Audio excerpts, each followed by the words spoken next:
Hello, welcome to NEOC's webinar. Uh, Recent cyber attacks highlight network vulnerabilities, ensuring enterprise security. My name is Nadeem Zahid.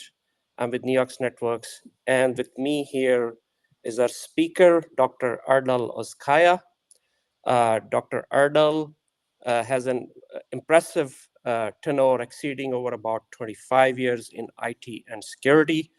Uh, he's our CISO at NEOX, and he's a distinguished figure in the global cybersecurity landscape, dedicating his and defending organizations from virtual perils. Serving as a CISO, as I said, um, he is at the vanguard crafting cybersecurity strategies and guiding the information security risk management for over a long period of time. Dr. Eska is zealous about navigating cybersecurity boundaries and propelling digital innovation across corporate realm and society at large. He's a well-known speaker. His extraordinary leadership and acumen have not gone unnoticed, um, garnering recognition as top 50 tech luminaries by IDC and CIO Online, and earning the prestigious title of Global Cybersecurity Influencer. He's also author of many books. So I'm very glad to present to you Dr. Oskaya here as a speaker of today's webinar, and handing off to Dr. Oskaya from here. Thank you, Nadeem. It's always a pleasure to be here. All right, let's start. Can you make my screen full screen, please, Nadeem? Perfect. All right.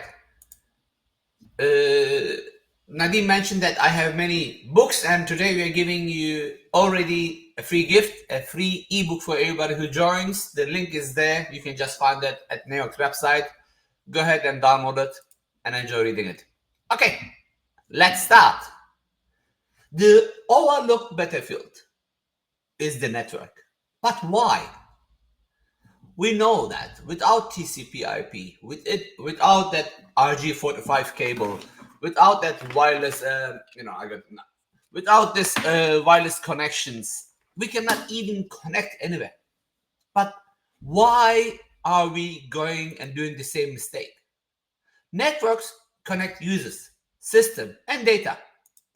As a result, network is the entry point for clients, for vendors, for threat actors. It's also the exit point for everybody. As we all know, the network is the backbone of enterprise security as it connects us to the world. Then, looking at network, I worked many years as CISO in a global bank, now at NEOX, before that in a cybersecurity company, before that in a security research company. I also worked as CISO advisor at Microsoft. And most of the time, CIOs, CISOs, network managers, they always overlook into this. They're like, network. This is the network team's responsibility. And sometimes there is some other issues like networks are dynamic, can be complex, and are prone to misconfigurations. As it is hard to connect, I'm pretty sure you heard that story that there is a backbone switch there since the first day of the company, and your company is like 30 years. It is working.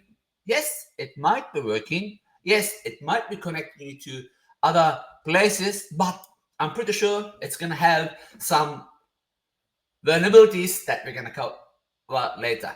So, to be able to secure anything, we have to understand it. You cannot secure something that you don't see or that you don't know.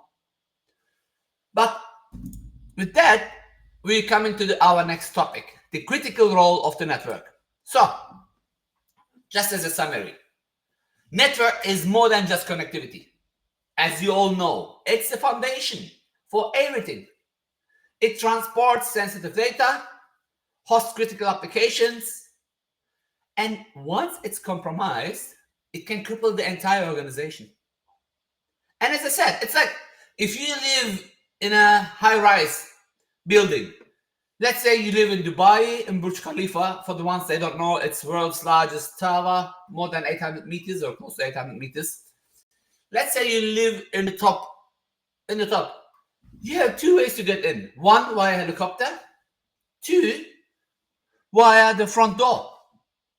And if you do not monitor those two places, it means you are vulnerable for an attack. And this is usually a big problem. I'm not saying that. If you look at Verizon data breach report, 34% of surge and vulnerability exploitation, which out of the 34% involved 45% on breaches, unfortunately, was to network vulnerabilities, where either it was a unpatched firewall or lateral movement, which you didn't have the right tools to detect the movement. And as a result, the ransomware spread in your organization. All right, why are network always overseen? First of all, networking is most of the time looked as plumbing. Hey, it's a plumbing issue. Our network is down. Let's go and fix the switch. It is not a direct security issue. Most of the security professionals still heavily rely on endpoint and application security. How do I know that? My previous role, I was a CISO in an endpoint cybersecurity company, which had more than 3,000 customers. And I saw this misconception where people were thinking just if they just buy that product or, excuse me, or another endpoint security product, it will secure the endpoint, which is correct. Your endpoint security might secure your endpoint, but what if there is a vulnerability in Windows or a vulnerability in the TCP/IP stack? How are you going to monitor those? Again, all the organizations, they have many legacy applications, legacy systems, and legacy means usually unpatched vulnerabilities. Remember the data breach report from Verizon? When we look at the team, as I said in the beginning, CISOs usually, good CISOs will always work with, will have a close alignment with network and security teams, as it is essential for resilience. But bad ones, or the ones they come from business and they are not hands-on, they can't oversee that. And again, please look at IBM data breach report, data cost report, sorry. Please look at Microsoft cyber defense report, digital defense report. Look at those third-party reports and see how organizations do get hacked. And this is usually what will give you an idea how you can protect your organization. And this is, to be honest, how I built this slide deck. It's really important that you are aware that security is a shared responsibility with cross-functional teams, with your vendors, as well as with your management. Okay, here are some cyber attacks which happened just in the last 2 years, which involve networking. Nadia, can you please? Yeah, thank you. I'm not going to go into details. Those are ransomware campaigns, and the main reason of those campaigns was network entry. Early this year, health sector, they had 158 incidents, and they were exploited over VPN. A top manufacturing company, Schneider Electric, again, this was early last year.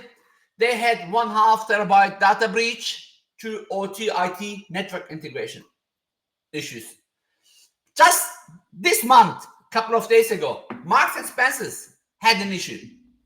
And unfortunately, network was the main distribution as it was used as a weapon to exfiltrate data. Loan Depot, again, they exposed 16.9 million customer data And unfortunately, it happened through a weak perimeter defenses. Is this all? No. Johnson controls, which happened in 2023, they had a huge impact on smart building network infrastructure. So sometimes network is the reason for ransomware. Sometimes network is the output. Network being down is the output of ransomware attacks. Caesars, the MGM hotel, which cost hundreds of $millions.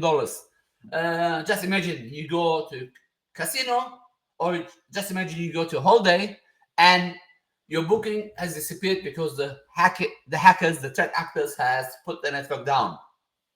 When we look at these vulnerabilities, you see VPN weaknesses, you see compromised credentials, you see initial lack of exposure of technology.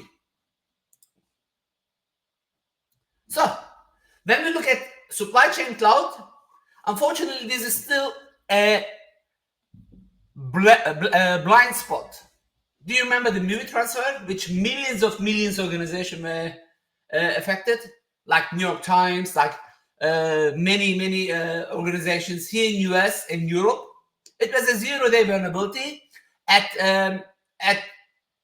the software, and unfortunately, more than 500 organizations had an issue. As a result, data egressed via compromised network links. When we look at third-party vendor breaches, like Fidelity Live, like Infosys, like McCamish, like Adidas, again, here the trust between the both networks was exposed by hackers, or the most famous one, the SolarWinds attack. Remember, it was even one of the world's largest cybersecurity company were compromised through this network trust relationship. Snowflake is another example. I mean, I can sit down here and give you many more examples, from critical infrastructure to remote access to social engineering. You will see that they all have the same issues. This could be a state-sponsored cyber attack, or this could be a scripted, or this could be anyone else, but they use always the same tactics. They exploit outdated software. They go to dark web, purchase these credentials, and run brute force attacks on exposed services. They still use, as of June 2025, Sinotrack GPS devices were hacked this month. And still the reason was default password.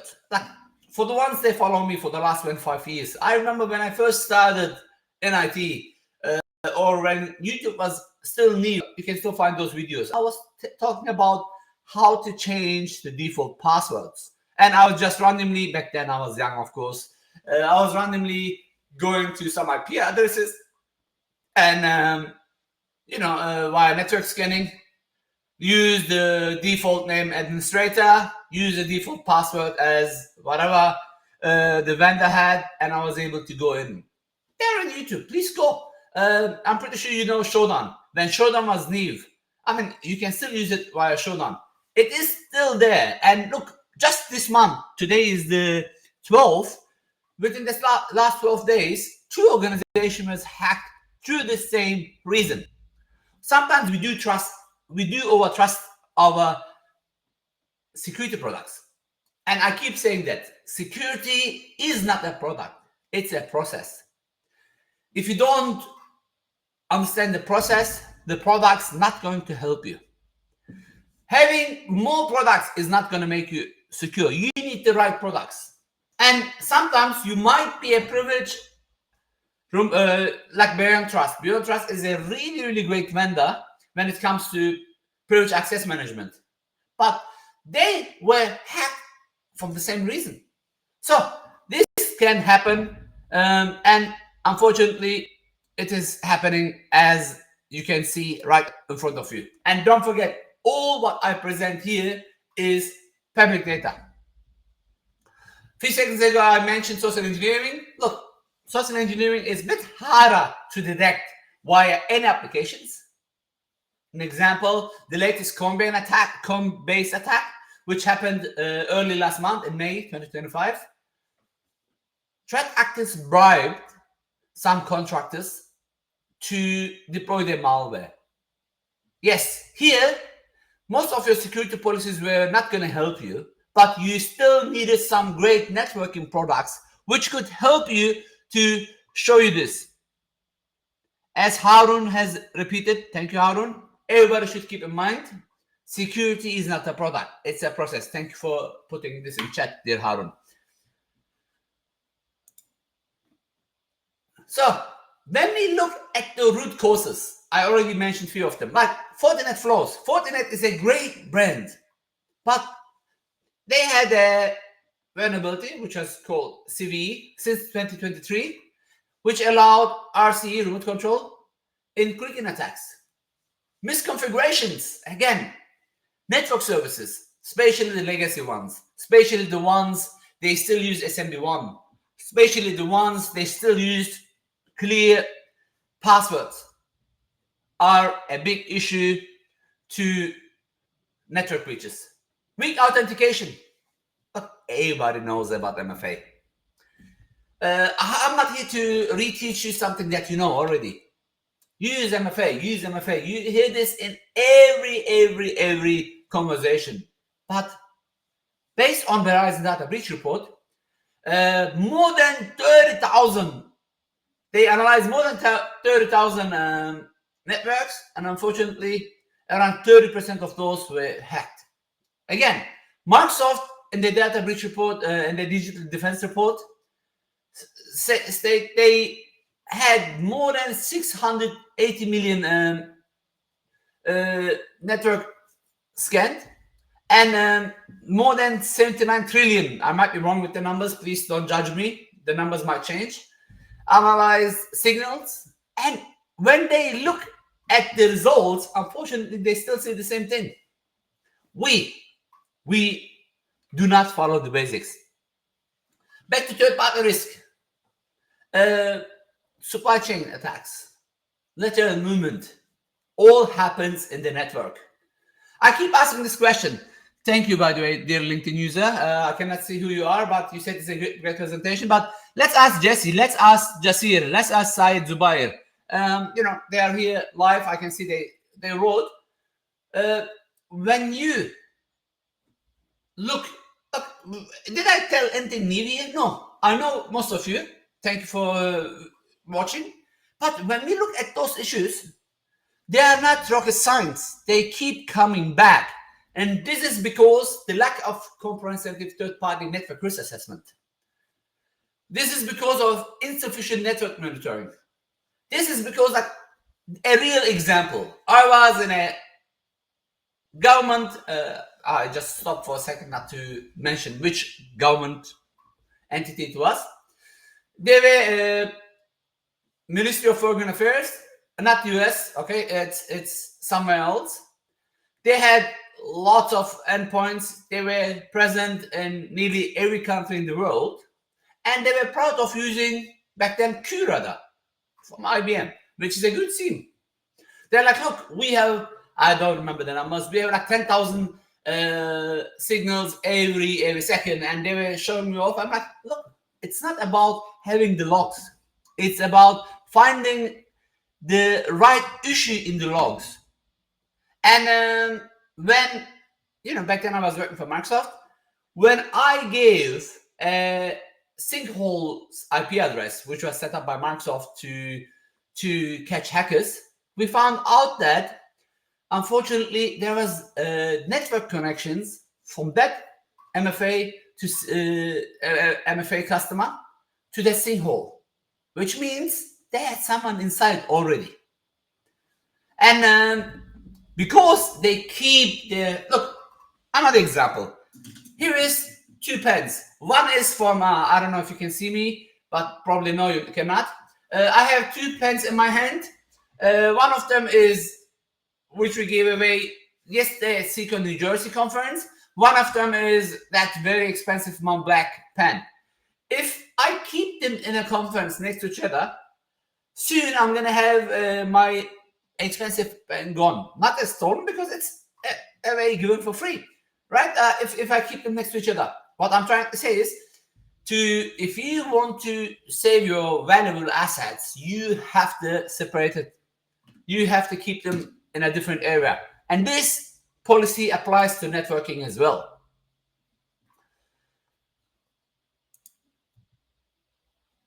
So you need to implement perimeter focused defenses. You have to implement microsegmentation. And while you do that, I really don't care if you have a firewall, if you have an EDR, MDR, XDR, if you have a WAF, you should have real-time packet inspection. And you have to be ready. How? You have to have an incident response policy which should state everything what you have, how you're gonna activate the buttons when things go wrong. Because once your network is down, everything is down, and this can cause some issues. What do I mean with that? Okay, I have to say that cybersecurity is, remember, is not a product. Cybersecurity is a mindset. And in this mindset, you have to protect your organizations. So when I say monitor east-west traffic, network gurus will know that, but just in case you don't know, monitoring east-west traffic means observing and analyzing all the data flow within your organization's internal network. There is another terminology as well, as you all know, east-west traffic. What is the east-west traffic? East-west traffic is the data moving laterally between your devices, servers, applications, and virtual machines inside a network perimeter. So most of the attacks can be detected if you keep an eye on east-west traffic. East-west traffic will help you to secure your lateral movements. Not secure, but you will have more visibility in lateral movements. Remember my last 6 slides? They all had lateral movements. Monitoring your east-west traffic with the right product is going to help you to be more secure against your insider threats. Remember the Coinbase example? Even if you have an insider trying to do stuff, keep an eye on the door. The ransomware spreads usually will happen in east-west traffic. The blind spots are most of the time at east-west traffic. As a result, you should apply zero trust segmentation to those. You should prioritize packet level visibility. And remember my previous examples, you should integrate your network data into SIEM. So, I don't know if it's a streaming issue, dear Jasir, but the team is there. They will tell you. So, here are some technical recommendations for you. What else can you do? Now, you should robust your IAM strategy. And this should be aligned with your network access. What was IAM? MFA. What was IAM? Strong password policies. What was IAM? Least privilege principle. What was IAM? NAC, the network access control. What was IAM? The UEBA, the user and entity behavior analytics. What was IAM? The impact of avoiding crisis. So basically, you having a robust IAM strategy, putting MFA, strong password, least privileges, network segmentation is going to make you immune against those kinds of attack. What else? We talked about network segmentation. You should definitely, like at your home, I'm pretty sure you have, these days, even a cheap wireless device has 2 networks, one for your home, one for your guest. Or when you go to a doctor, they have their own internal traffic and they have a guest traffic for their patients. They divide networks. Why are you not doing this in your work environment? You should implement firewalls, ACLs at each junction. And those junctions should be controlled between segments, and you should implement the default zero default deny, zero trust policy here. DMZ again, the late 90s, early 2000s, that's the first thing which I was learning and teaching. Demilitarized zone. Strictly enforce all your external facing servers with no direct communication to your internal servers there. I mean, I hope you didn't hear this first time here. Your microsegmentation, remember my pen examples? If you keep your valuable assets next to your unvaluable assets, soon you're going to lose your valuable assets. Isolate your critical assets. Again, when you go to any government building, usually the government offices are in a less risky place. Or if you look, most of the capital cities in governments are usually away from borders to secure that city. All this will limit the lateral movement post breach, which usually happens during a ransomware attack.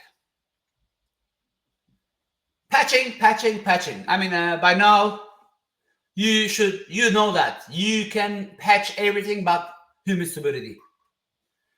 No matter what you use, we as human, we have patches. What is the patches? First we didn't know that when we were child, touching a hot cup will burn our hand. We did it once, our hand was burned, then we never touch that hot cup again, hopefully, So we learn and we keep learning. The first human, when we first find the fire, and the usage of fire today is different. So we keep learning. So does your phones, so does your routers, so does your technologies. Please patch. Please use products like Binarize, for example, to do vulnerability assessments. Have your third-party penetration testings. Always harden your network devices. Do update your firmwares.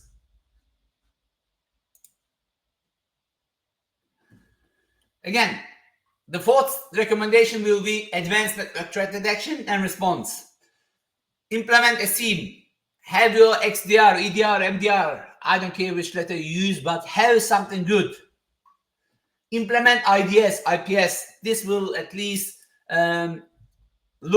keep an eye in your network for known attacks. And more importantly, invest and implement, of course, to NDR.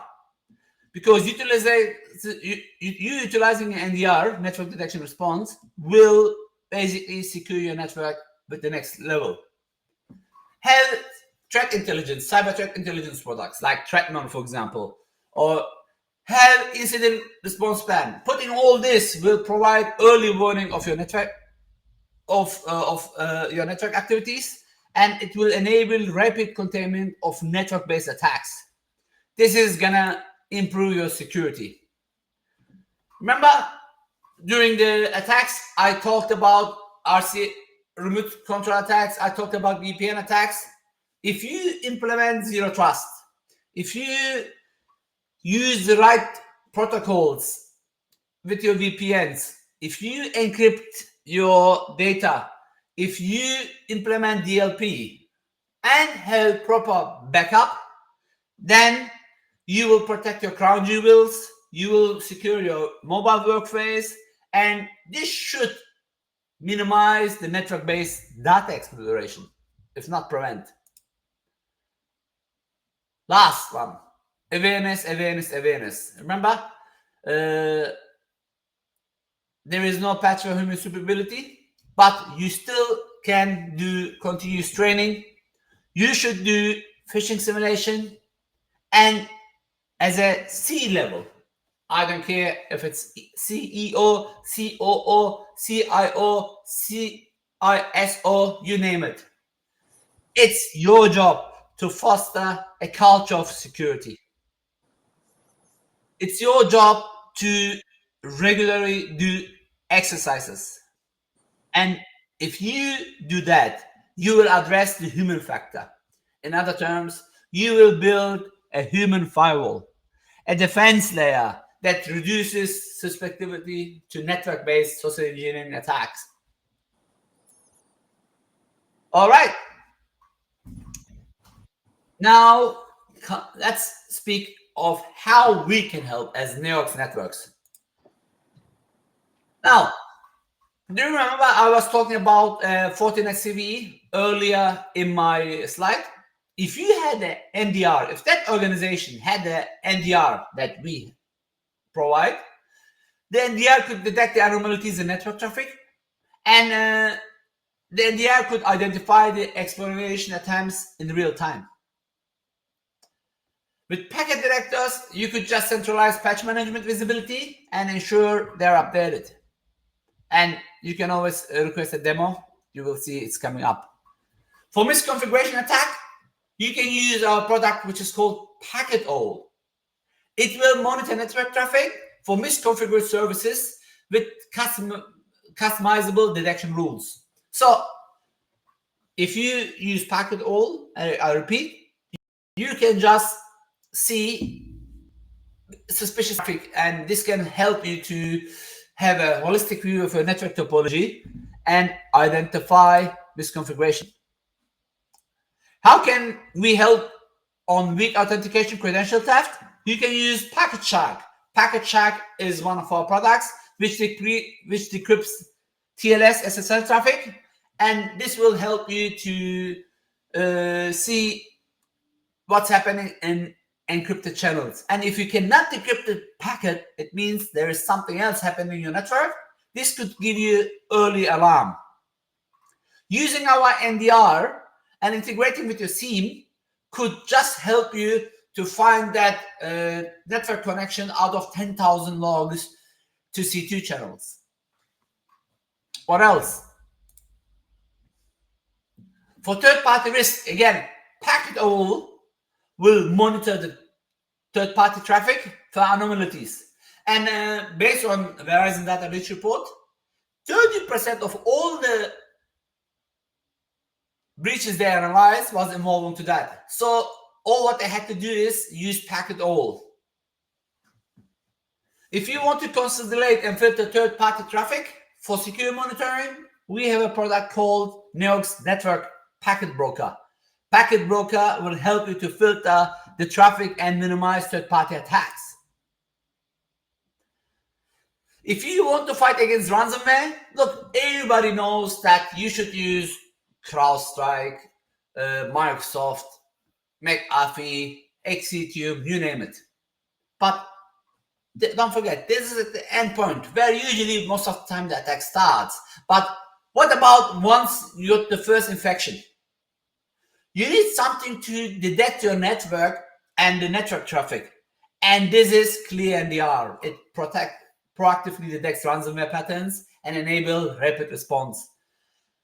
And when bad things hit the fan, use PacketAll, which provides forensic data for post-incident analysis.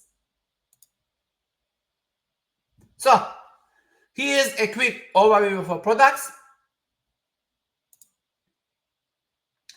We are a hybrid cloud network visibility platform for IT and OT environments, and we focus on observability, security, and efficiency. What is observability? It is basically protecting what you cannot see, the blind spot. We are like the Neve signal in the cars, which, if there's a car in your shoulder side, the mirror will have a yellow sign, or the car will make some sound so you don't hit that blind spot, the car in the blind spot. And here is a mini case study.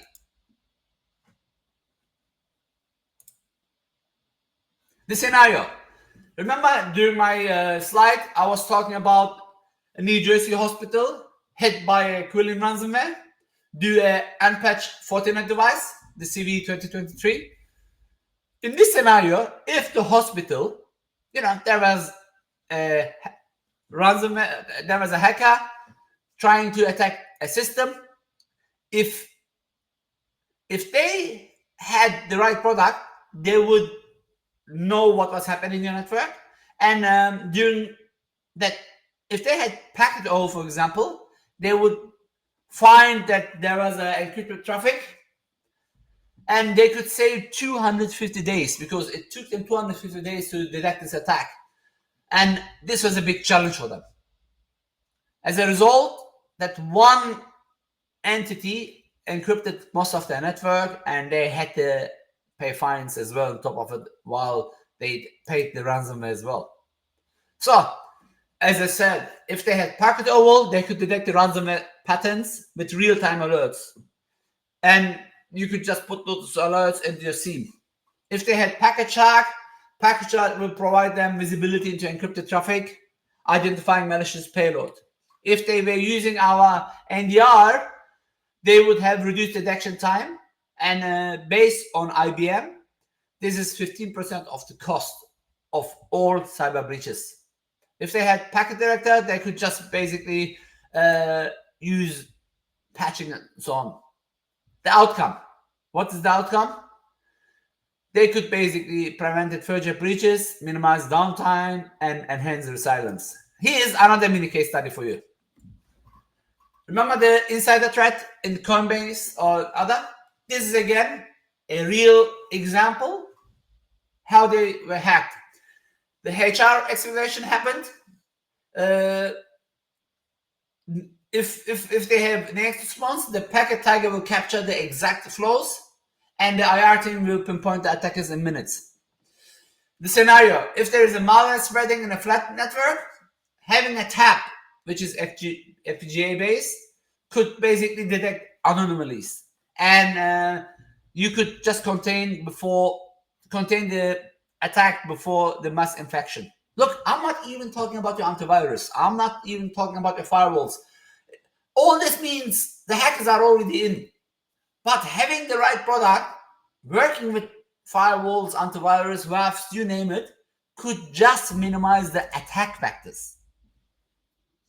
That's why you should have intelligent network segmentation tools like Packet Owl, like something which can give you full packet capture capabilities. And taps. So taps are cheap. It's cheaper than your iPhone. Nadim, don't get angry if I'm giving the wrong pricing, but I really don't know how much they cost.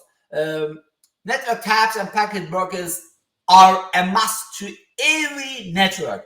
And if you don't have a tap device in your network, trust me, doesn't matter how much security you have, you are in danger. Please reach out to us so we can help you to set up your taps. Again, cheaper than your iPhone. So, I have like a few more minutes. Conclusion and call to action. Network health is security health. You should have a proper dashboard, and this should be shared across all teams. Unfortunately, one of the other issues that I see, teams, most of the time, they want to contain their own budget. They want to control their own environment. But one thing we keep forgetting is we are in the same boat. If a company gets hacked via endpoint security team, is it going to be in the news that they were hacked through endpoint, or is it going to be in the news as company X has been hacked? So please align with other teams, align on segmentation and patch cycles. Remember, the network is often the critical entry point and enabler in cyber attacks. And as a result, you should close the alignment between network and security teams. It is essential for effective defense. You need to have a proactive strategies to avoid crisis. We talked about IAM, we talked about microsegmentation, we talked about patching, we talked about NDR, data security. All these are important, but it's like, I keep saying that. Let's say you live in Manila, Philippines, which has, or even better, Jakarta in, I think they have the worst stuffing in the world, or in Istanbul, or in Los Angeles. You know, those cities which has really terrible traffic. Let's say I am giving you a free helicopter so you can bypass the traffic. But if you don't know how to fly this helicopter, it means you cannot bypass traffic. You still need to understand how this device flies. So, in other words, having a solution that you don't know how to use is not going to make you secure. And looking at those data breach reports, we see that most of the organizations are not getting hacked because they don't have the right tool, is because they didn't utilize the tool in a way to minimize those attacks. As a result, you should continuously improve yourself and your team's knowledge. Last slide before I go. It is really, really, really important. Network equals critical battleground. I keep saying this. If you ever watched my sessions, Chen Su said that, look, his book is in my table here. Sorry, the camera is hidden. To win a war, you have to know yourself. But this is not enough. To win a war, you have to also know the enemy, which is the threat actors, for example. But this is also not enough.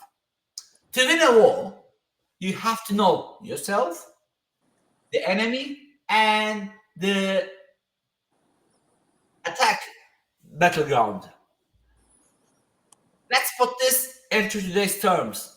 You have to know your knowledge, you have to know your team's knowledge, you have to know that you have to have knowledge on the network that you have, and you have to keep all this in mind while keeping an eye by cyber threat intelligence, how, for example, other organizations do get hacked, and you should then get lesson learns and verify if those attack is applicable in you.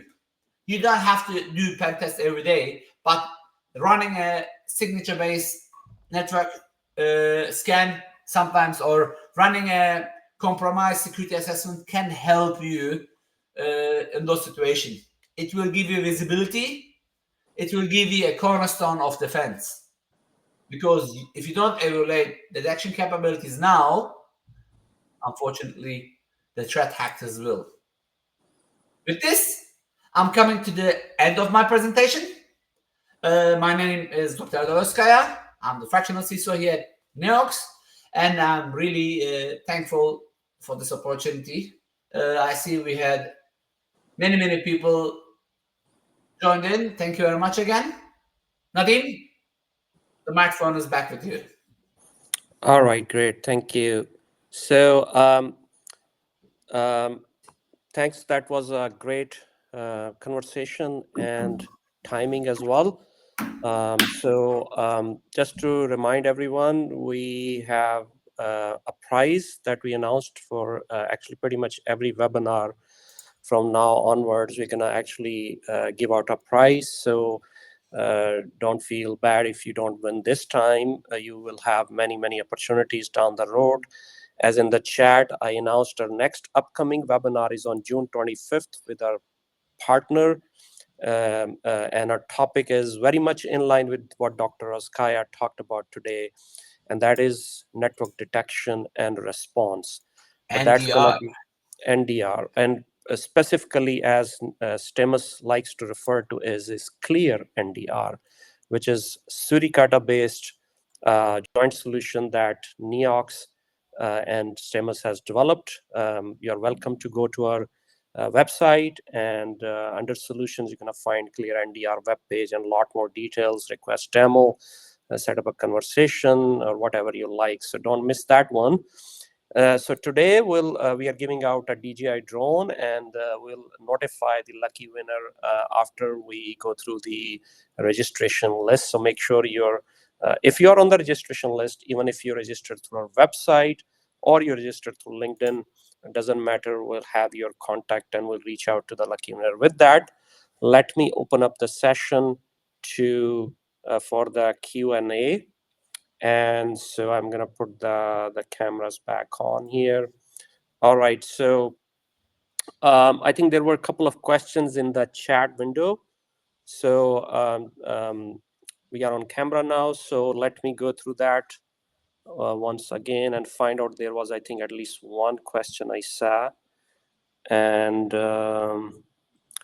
okay. Okay, so one question is from, hopefully I pronounced the name right, Jasser. And that is, are there any tools to identify cybersecurity benchmark followed by some framework? There are many tools actually. They do that. Um, the first one which came to my mind is Threatmon. It will do that for you, or Security Scorecard will do that to you. Besides that, there are many GRC tools that you can use. Like one of them is Skytle. There are many actually of them. You can simply Google it, and you will find many of them. And in my career, I gave some names already. I used some of them here at Neox. We use Neox. I use Binarize, for example. Binarize is also good. They do ongoing compromise assessment, and you can find it in my profile as well, or my YouTube. I have some videos ongoing compromise assessment, and they also integrate to us in the network side, and they will give you clear visibility on what's happening. Okay, great. Hopefully that answers the question. I don't see any more questions in the chat, but just to comment on one of the comments that was made by Aaron, that's a great comment. Everybody should keep in mind that security is not a product, it's the process. And Dr. Osgaya also gave his views on it.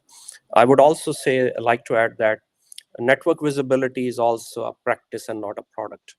So all the products that you heard about from Dr. Oskaya, they don't really, I would say, uh, uh, are useful to their full potential unless you create an orchestration, create a proactive visibility practice.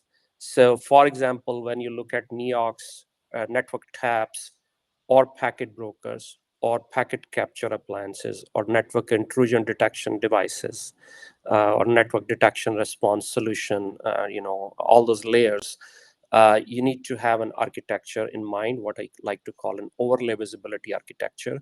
It starts with identifying the strategic spots across east, west, and north, south traffic highways that you have between or inside your network, inside your data centers, cloud, public cloud, whatever. And then you start with first having the visibility, which is seeing what is happening. As we like to say, you can't control what you can't see. So that starts with always tabs. People undermine the role of tabs. They are super, super important. And once you start getting a photocopy, carbon copy of all those packets, then upstream you forward to our packet brokers, and from there you can go anywhere. But that is the fundamental layer. And then you also got we were Dr. Asgaya, and we were at a global CISO forum a couple of days back, and at Gartner Security Summit, and we spoke with a lot of other security professionals, VP directors, CISOs. And we all agree that as a global risk management practice, or under these SOC workflows, you need to, and especially in regulatory industries like financial services case study I shared in the chat window, you got to have the packet saved over a certain period of time, because when bad stuff happens, it doesn't really give you time.